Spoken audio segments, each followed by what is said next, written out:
But we begin with the balance of power in Congress. Only on NewsNation, we have exclusive new forecasting about which party could take the House and Senate in the midterms. Here's a live look at the U.S. Capitol, where right now Democrats hold a narrow majority of both the House and Senate, but that could change in just a matter of months. According to NewsNation's Decision Desk HQ's forecasting data, after going through over 14 million simulations, Republicans are overwhelmingly favored to win the House with an 88% chance of a GOP majority. And in the Senate, meanwhile, looking at those same simulations, Democrats are likely to hold on to the majority despite several races still up for grabs.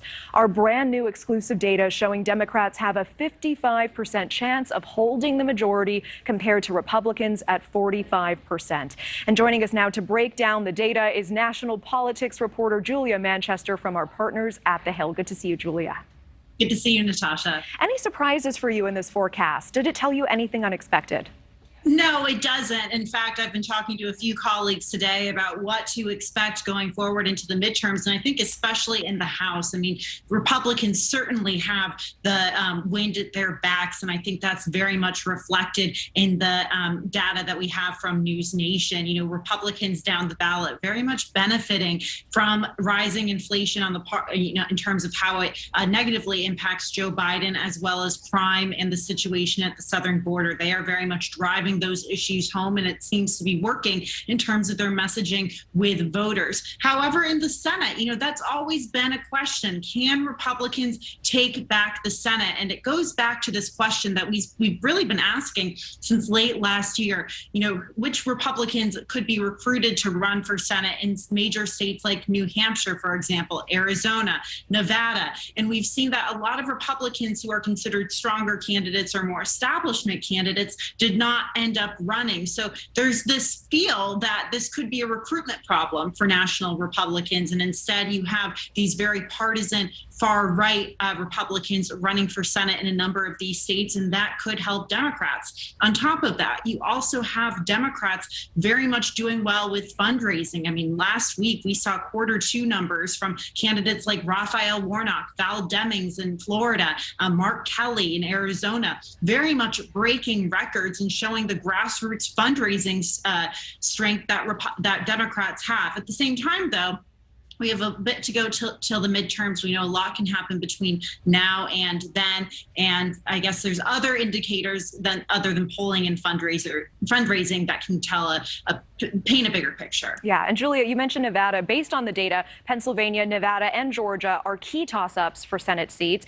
And these are high-profile races. We have big names here: Dr. Oz, Herschel Walker, John Fetterman as well. Who do you predict to win in those states? Oh, it's very hard to say at this point. I will say that a lot of the Democrats running in those states have had very good fundraising numbers, and they've polled relatively well, even though there are some very close polls as well.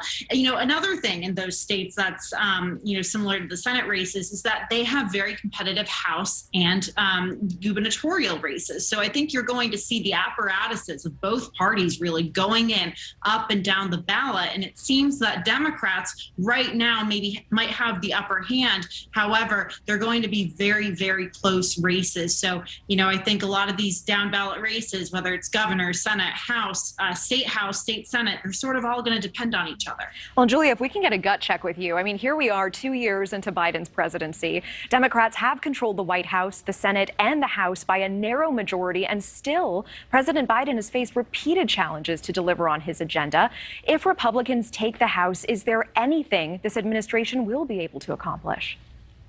That's a good question. I think if Republicans take the House, there's definitely going to be a major roadblock to President Biden passing a number of major pieces of legislation, even more than there already is of a roadblock. However, look, if Democrats keep the House, however, I think you're going to see the Biden administration and Democrats very much obviously tout that as a victory and use it to sort of, soften the blow, if you will, from losing the House. But losing the House will definitely be a major blow to the Biden administration. At least, at this point, with controlling the House and the Senate, Democrats can at least negotiate with each other. We know that Joe Manchin and Kyrsten Sinema, for example, have been spoilers for a lot of pieces of Biden's agenda. However, with losing the House, that chance is gone. Julia Manchester, always great to hear from you. Thank you.